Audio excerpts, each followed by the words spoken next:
from the United States, where U.S. President Joe Biden on Tuesday ordered 50 million barrels of oil to be released from America's strategic reserve to help bring down energy costs in coordination with other major energy-consuming nations, including India, the UK, and China. Now, the U.S.'s move is aimed at helping global energy markets, but also at helping Americans cope with higher inflation and rising prices ahead of Thanksgiving and winter holiday travel. Now, gasoline prices are at about $3.40 a gallon, more than 50% higher than a year ago, according to the American Automobile Association.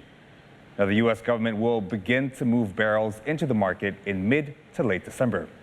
Now, gasoline usually responds to a lag to changes in oil prices, and administration officials suggested this is one of several steps toward ultimately bringing down costs.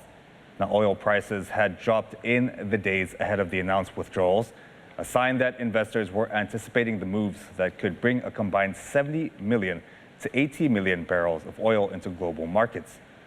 But on Tuesday morning trading,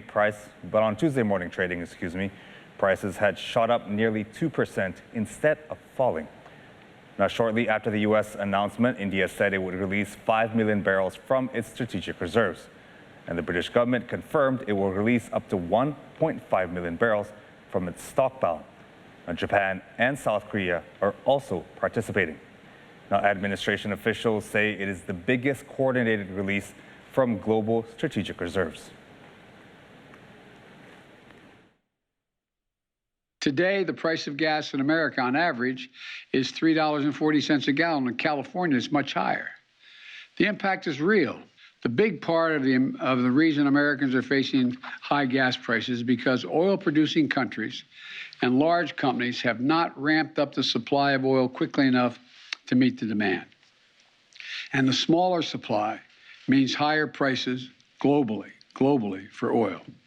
To address these issues, I got on the phone with leaders from other countries grappling with this challenge to try to find ways to lower oil prices and ultimately to the price you pay at the pump.